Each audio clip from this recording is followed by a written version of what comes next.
So today's lecturer is Professor Atilola. He's a senior member of our faculty, as you know, and is the chairman of the Medical and Dental Consultant Association of Nigeria, LASUF chapter. This evening, he'll be talking to us about concepts, theories, and frameworks. So he'll talk to us about concepts, theories, and frameworks. You are very much welcome, Prof. You can take the floor. Thank you. Yeah, thank you very much, Atilola, for the introduction.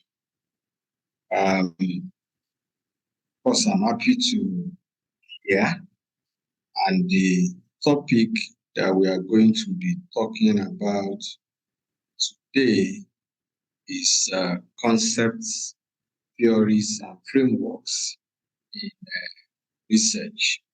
I must first start by saying that actually one of the challenge that people often have with research. I mean, everybody understands the whole idea of coming up with one idea, distributing questionnaires. The questionnaires are back. We analyze. We try to make sense out of what we have analyzed, and we write it up and we get it published. There is nobody here today that hasn't done that. But one of the areas that people struggle with is these issues when people talk about concepts or theories or framework in research. It's always sound like that is the complicated part. Let me just send out my questionnaire, receive my results, analyze it, and just get it published.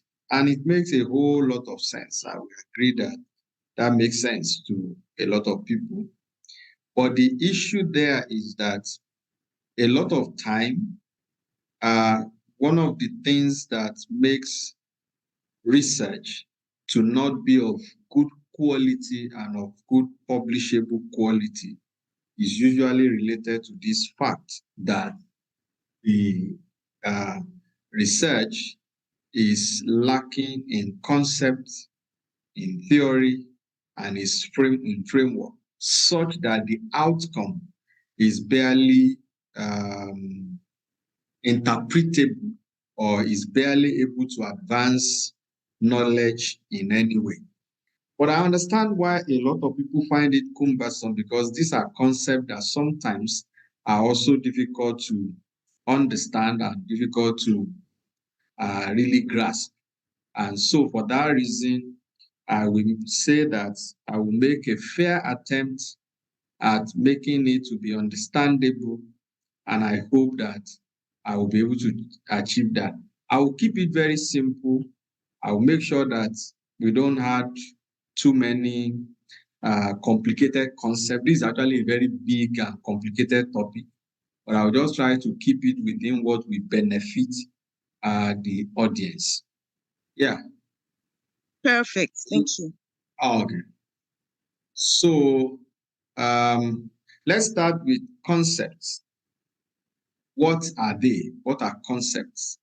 In scientific research, concepts are the abstract ideas of phenomena that are being studied. So when you say a concept, it is what exactly is that you are studying. For instance, maternal health is a concept. Health literacy is a concept. Educational achievement is a concept. That is the concept that you are trying to study in whatever study that you are doing. And it is different from an idea.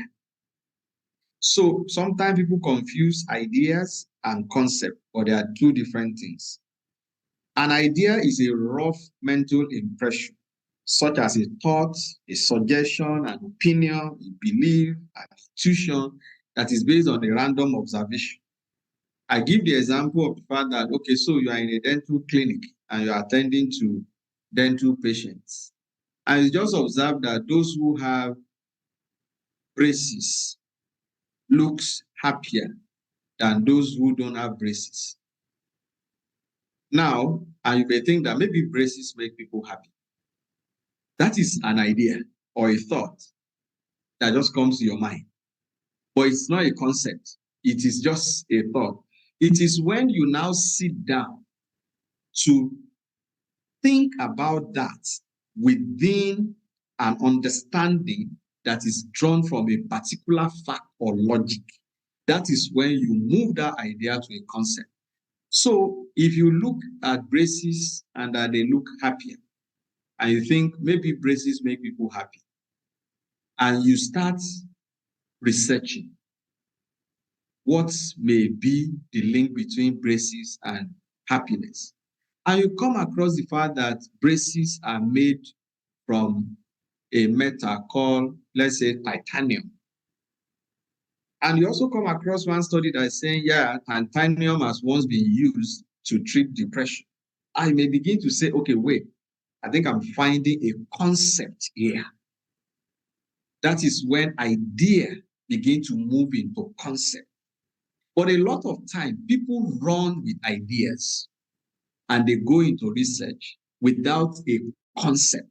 So the research that they come up with is completely meaningless. So I'll go back to the braces and happiness example.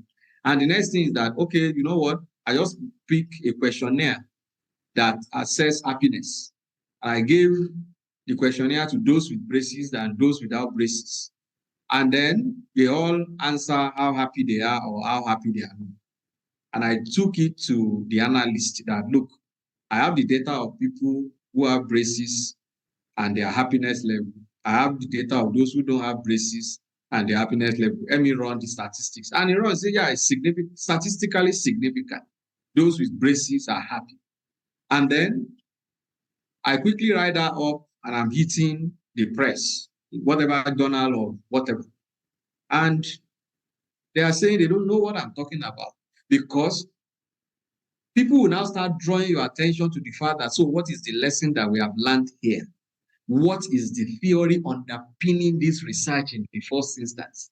Anything can be studied. You can say, okay, I noticed that those who put their key in their pocket appear to have vitiligo, and those who don't put their key in their pocket but put it in their purse don't have vitiligo. And then I can run a test on that. But the question is, what even brought up the idea in the first time? What are the logic and fact that is underpinning that idea that made me to decide to study it? That is what is called concept. Moving an idea beyond just a thought to try and see whether there might be a fact or logic behind it before I go and test it. And when you move your idea to a context, to a concept, when you are testing it, you are going to be more nuanced in your testing, rather than the way you test an idea that didn't move into a concept. I will illustrate further by saying that while ideas stand for a rough mental construct, concept is a refined notion that is developed from extensive analysis, meaning that you have taken that notion beyond and you have reached some level of analysis and you now decided that, I think I'm seeing a concept here. I want to go and test it. But you don't say, I see an idea that just flashed through my mind, I'm testing it. You're likely to be testing nothing. And you'll be concluding on nothing. And your conclusion will not be advancing any knowledge. Now, I give an example.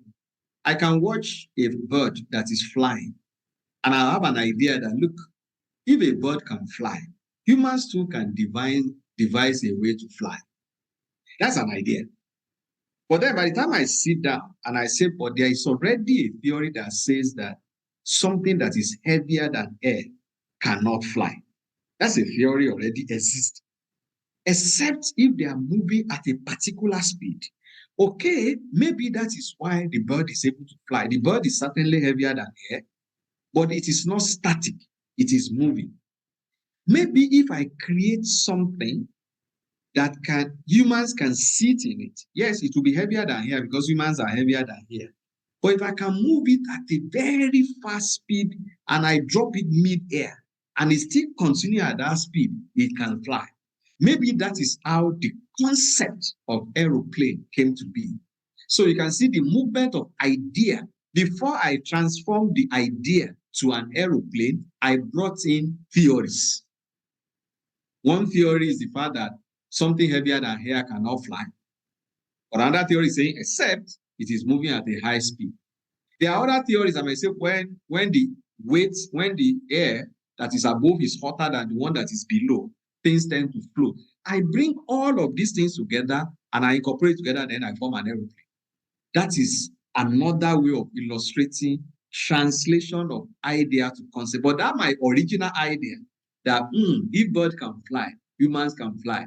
If I roll with it, I will just keep breaking my arm and leg because I'll be falling, because I'm not basing it on any theory. But when I bring theories, I will realize that I cannot just jump into the air and try to move my wings. I will have to devise a way by which I can be propelled at a high speed. The chances of me breaking my hand and my leg has increased, has reduced, rather, because I have moved that idea to concept before I start making an attempt to roll with it. So it's the same way that we must always try to move our idea to concept before we start doing research. Now, let's look for, I've given different examples, and I've used aeroplane, I've used, let's bring a biomedical example because we are doctors. So maybe something like that, usually we understand that a lot more. So I may have an idea that fever, I see a child that is running fever. I say fever must have arisen because something went wrong in the body. Yeah, maybe my grandmother knows that too. That's an idea. But it's different from when I say that the concept, you can see I use the word idea in the first sentence. The concept of fever arising from an infection by a microorganism, which in turn triggers some chain reaction. That statement is a statement of concept. It is no longer at the level of idea because I have brought in other ideas, other theories rather, because there is a theory that says microorganisms can invade the human body. There's also a theory that says that when they invade the human body, they can upset some chemical reactions. Now, when I bring that together, I'm trying to say maybe the reason why we have fever is that the organism gain access to our body and it upsets some chemical reaction that produce the fever. That is me moving the original idea, which is that I think the reason why people run fever is because something went wrong in there. And that's an idea. It's not yet mature, but I'm bringing maturity to it in concept. So if I want to test it in research, I will now say, let me draw blood and be looking for a microorganism, and let me do chemical analysis of the blood to see what chemical changes is happening there. But if I start with the idea that something must have gone wrong, I will just be examining the human body blindly because I will not have had a concept that is guiding me in that endeavor. That is why ideas must translate to concept before we move into research. So a concept is an idea that has been formally developed, organized, and placed within a certain logic framework. We'll move further. So that is concept. We are just trying to say, let us define some of these things. What is theory? It is important that we first understand what concepts are before we understand what theories are. So a theory now is a set of concepts. So when you have different concepts and you bring it together, it can form a theory. Because concepts are already advanced ideas. You now have pockets of advanced ideas that when you bring them together, you may also incorporate a model, and then you say, oh, I have a theory. So a theory is a set of concepts, model, or principles that make sense of a phenomenon by determining relationship among variables. So at the end of the day, a concept is good, but it may not yet make sense of a phenomenon. But you can get to go and conduct a research based on a concept. When you do that research, you get other concepts from the research. When you bring all these concepts together, you can now form a theory.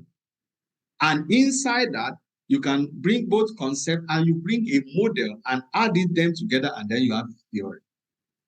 But our goal, you see, by the time you are forming theories, you are already becoming an emeritus professor.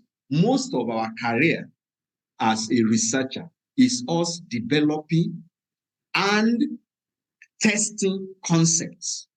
It is after we have tested several concepts, probably in the same area, we can now sit down one day and say, I have a theory, which is that because based on all the things I have found in the concepts that I tested, this is my theory. And that's when they say somebody has become an authority on a subject, because you are now saying things, you are making profound statements, which is like the prelude to a theory. So let's look at an example in public health. We have the concept of contagion in illness. There is a concept of an organism, an infectious organism invading the human body and causing the body to be ill. That is already a concept. Another concept is that no, there is also risk factors. There are people that are particularly susceptible to that microorganism than the other. That is another concept. And there are two different concepts. You can go and test the concept of contagion by saying, okay, we believe that malaria is as a result of a parasite entering the body. That's a concept. I want to go and do a research that tests people that are running fever of the malaria type and people that are otherwise healthy, and compare the level of malaria parasite in their blood to argue in support of that concept. Another concept is saying no, but then there are people who still have exposure to the same microorganism, but they didn't come down with this disease. Then we say, oh, maybe there are things that make one susceptible to the other. You can test it and find the risk factors. That's another concept that can be tested. There is also the concept of things like comorbidity, that there are things that go together with one another. That it's like malaria and sickle cell disease seems to go together. When you now bring all these things together, you can now form a theory. You say, my theory is that when people get infected by malaria parasite, it triggers whatever in them. They come down with fever. That is why you have malaria. But then people that are malnourished tend to now be more susceptible than those who are not malnourished, and that sickle cell disease, a comorbidity, something like that. They bring things together and form a theory. Of course, what I just said is not, I'm not speaking to what is correct. I'm speaking to an example to just say that how theories are developed is in bringing concepts, multiple concepts together and forming a theory. Now, like I said earlier, let's talk about concept. Again, the reason why we are here is we want to discuss research.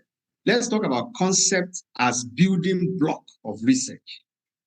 I always tell people that ideas are the cheapest and the easiest resource in a research career. Every day as you are driving to work, there are ideas flowing out in your mind, and they are cheap. But the more rigorous part is translating ideas into concept, because you have to do some work to translate your idea to concept. And translating idea to concept involves the development of what we now call conceptual framework. Okay, so a lot of people have heard about that statement, conceptual framework. Conceptual framework is different from concept. Ideas is the rough idea. The concept is the rough idea that you have tried to bring in a lot of logic into. Why conceptual framework is that process of developing your idea into concept, what you will need to develop is a conceptual framework. And research without a conceptual framework is a cart before the horse. It's always end in a disaster. Especially if you are gunning for quality research, quality publication in quality journals. If you don't have either developed and written down or developed in your mind or developed anyhow a theoretical or conceptual framework, is cart before the horse. So a conceptual framework is like a roadmap for your study. It helps you to visualize your research project and put it into action.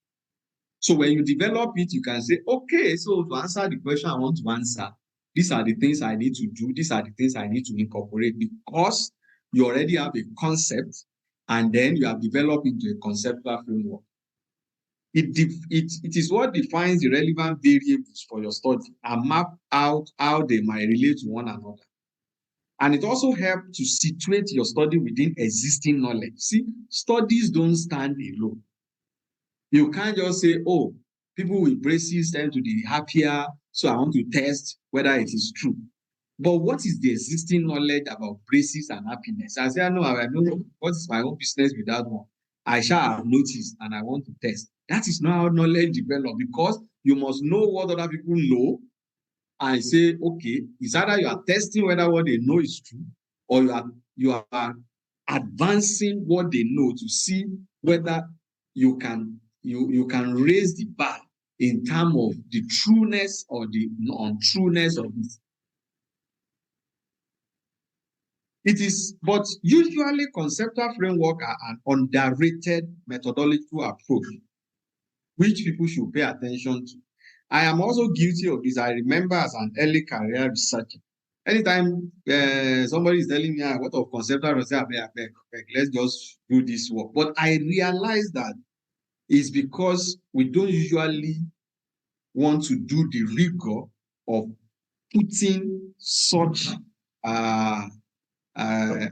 such work into what we are doing. And it is this conceptual framework that set for the standard to define a research question and find the appropriate meaningful answers.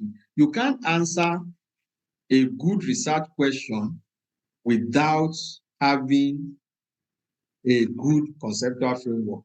And that's how you will connect your theories, your assumptions, your belief, and your concepts that is behind your research and link them into your dependent and dependent variable. I'll show you an example that will put all of these things that will make it to make more sense. But at the end of the day, you can present your conceptual framework in a pictorial form, in a graphical form, or in a narrative format. How do we develop a conceptual framework? First is that you need to go and read and review the literature to identify long-standing themes and established theories that relate to what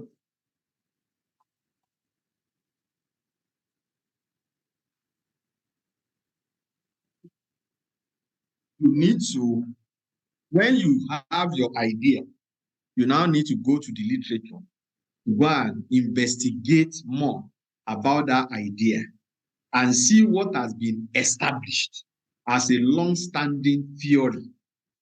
It is from that one that you want to build all your construct and variables will be built from that, and you consider how those variables are related to the theory that you have found.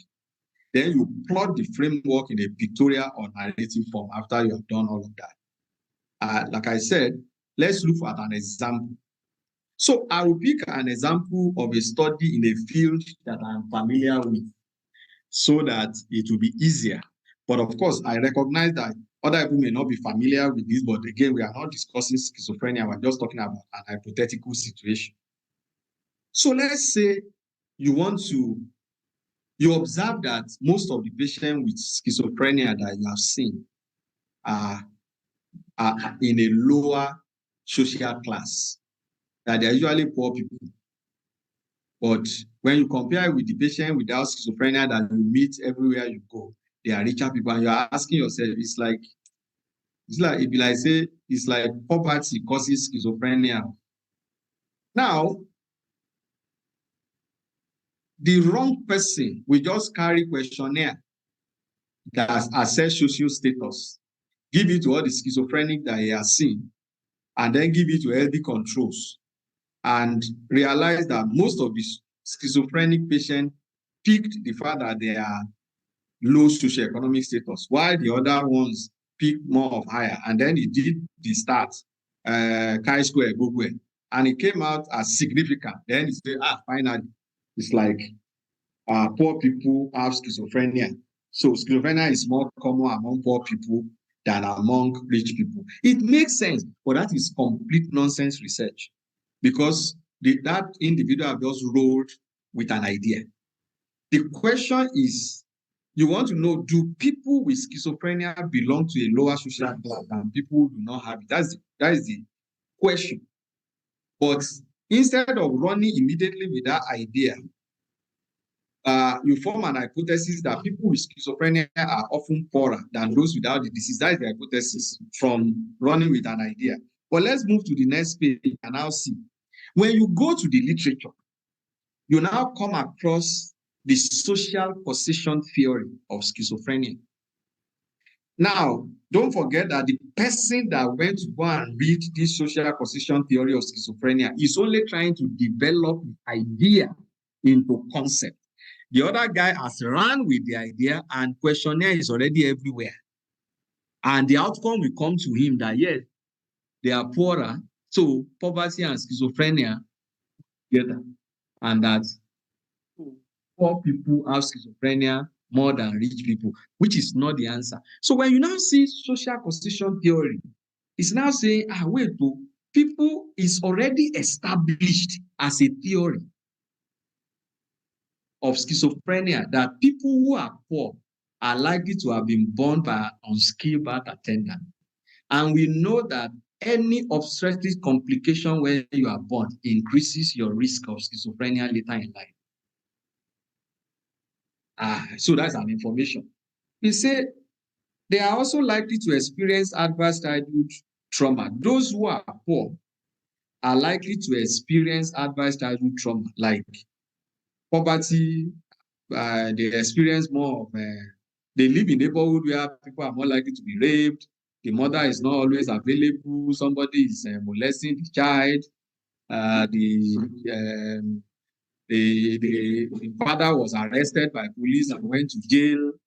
There is no enough food to eat. These are adverse childhood experiences that comes with being poor. And they are already well-known established risk factors for schizophrenia too. And are those who have poorer education, we have poorer mental health literacy. And as a result, they will not know much of how to identify symptoms of schizophrenia early. So they are likely to present late to the hospital. And when they present late to the hospital, their prognosis is poor. It's still traced to the fact that they are poor. And they are likely to have poorer access to mental health services anyway. If you don't have information or you don't have money, your access to mental health services is poorer. So when you don't have access to mental health services, your schizophrenia is worse, and it is more intense than the other guy who is not poor. And they are likely to have a weaker social support system. This is what social position theory is saying, that people can develop schizophrenia because they are poor by reason of things like poor birth non-access to skilled birth attendance, experience of adverse childhood experiences, poor education, poorer mental health literacy, poor access to mental health services, weaker social support. Then you are now like, okay, this is my idea. I think there are concepts that I can develop around it to test whether that my idea is correct. Then you move further. You came across another theory, which is called the social drift theory of schizophrenia, who is saying that people with schizophrenia are likely not to complete school. And of course, if they don't complete school, they may have to make do with lower skill jobs. And because they have lower skill jobs, they may not make as much money. And they are likely to be unemployed because people are likely to discriminate against them in work, or they may not even function very well in work. They are likely to be unmarried. So all these things, it means that even when you are rich, as at the time when your schizophrenia started, the moment it starts, it can affect your ability to acquire the things that can lead to wealth. So by that time, you now know that whatever is happening between schizophrenia and poverty is really very complex. So if I want to test whether poverty now they cause schizophrenia, I have to account for level of education on both sides, that kind of skill job on both sides, and so on and so forth, and keep all those things constant. I say, even after I corrected for all that, it still seems as if the lower socioeconomic status people still seems to have schizophrenia more than the higher socioeconomic status. Then you can now say that, okay, poverty in itself, the experience of poverty in itself is the reason why people have schizophrenia, and not social drift or social causation. But when you don't even have any idea about social drift or social causation, you're already out there with your questionnaire, testing, comparing schizophrenic people and non-schizophrenic people about their social status, and making profound statements from that. Now, the reviewer will now ask you, do you know about the social drift theory? Do you know about the social? Have you considered this one? Then they throw your paper out. So, talking about from theory through concept to, meaning that when you move your idea to a concept before you roll, you stand a chance of having a methodology that is more nuanced. For instance, in that our hypothetical study, your dependent variable is the current social class. What is your current social class? Me, I'm low, you are high. And then schizophrenia. But you now want to control for our birth history to be sure that, look, forget about you being poor and you being rich. Do you have the same birth history? Do you have the same experience of adverse life experiences? Do you have the same educational level? And do you have you want to know what is the total number of educational years that each of the parties lost, at least the schizophrenia group lost to mental illness. You want to have an instrument that measures mental health literacy. You want to have an instrument that measures barriers to mental health services. You want to have an instrument that measures social support structure. You want to determine their marital status, employment history, perceived discrimination at work, and you want to control for all of this before you can say what is the link between, is there a link between social status and schizophrenia? So, meaning that you are going to bring all of this that came from your concept. After you have developed a concept or a conceptual framework that will allow you to know the things that you need to add into the list. I remember that we currently are conducting a study with the obstetrics and gynecology team, where we are looking at the mental health outcome for those who have an adverse pregnancy and birth experience, and those who have a very clean and easy pregnancy and birth experience. And we are arguing that those who have adverse childhood experiences will have poorer mental health outcomes.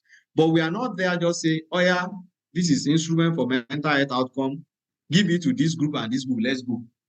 We try to ask, what are the other things that can make a woman to have a poorer mental health? We went as far as assessing because we saw a study that argued that quality of marital relationship can affect mental health outcomes. So we look for an instrument that measures quality of marital relationship.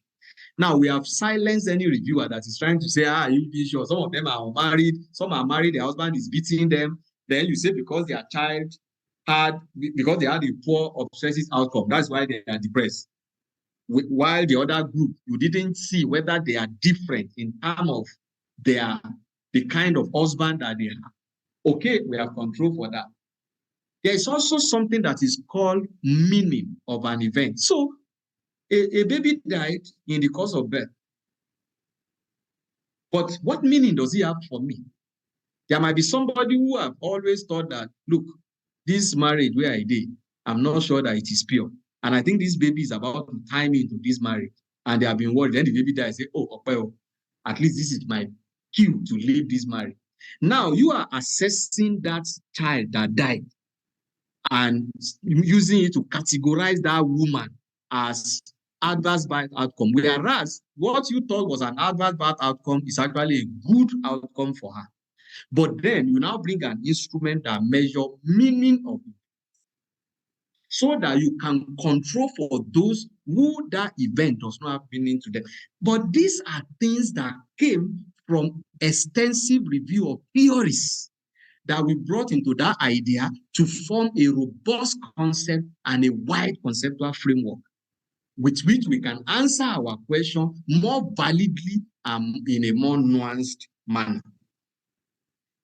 There is this pictorial example. Unfortunately, I was not able to put some of these our own examples into pictorial form. This is an example of a conceptual framework, but from zoology or some very wild science like that, but it still makes sense. You will see in the blue on the, my own left, where they wrote optimal foraging theory. What this research is trying to examine is that, they want to know whether some birds called nutmeg finches who came to a bird feeder, whether they are more healthy than those who are foraging in the wild. You know, bird feeders are those things that people put near their house where birds come and eat and they are fine. So somebody is studying those birds and is also studying the same species of bird in the wilderness and trying to see whether there is a difference between their fitness. Now, somebody can just say, oh, I just checked that and that these ones are more fit than this one. But there are so many issues that you need to determine to know whether it is because they are feeding from a feeder that made them healthy or not. So in doing this, this person brought in a theory called the optimal foraging theory, which I won't bother you with the meaning. But as you can see, there are two theories that this person first placed on the table. And from there, that theory, they develop concepts. The concepts are frequency of the bird visit to the feeders, the type of feed in the feeder. You know, if you are putting, because unlike the one in the wild that will pick whatever is there, we want to see what exactly are you putting in these feeders. Maybe it is the fact that you put a certain kind of feed in the feeder that made the home birds to be held there, not anything to do with the wild. So we want to see what are you putting in this feeder. Then we also want to go to the wild. That's how available are food in the wild. It could just be that food is just scarce in the wild. It doesn't have anything to do with their living wild. The reason why they are not healthy is that food is wild. So you first need to say food is abundant in the wild, and I'm also putting food in the feeder. So we are balanced abundantness. Then what frequency? How frequently is the birds coming to the feeder? If they are not coming frequently because there is a noise or there is a car passing, that might be the reason why they are not healthy. Availability of wild food resources, yes, I've said that. Type of feed in the feeder, and then competition. You have to go and check how competitive is the food in the wild and how competitive is the food in the feeder before you conclude on the difference in fitness between the home finches and the wild finches. This is how theoretical framework works. Now, somebody who didn't have this theoretical framework will miss all these nuances and be doing nonsense research. So, bottom line, it is important to develop these frameworks in the early stages of your study to guide your thinking and enable you to visualize linkages between various concepts and theories, which is what I have been explaining since morning. Thank you, and you've been a wonderful audience.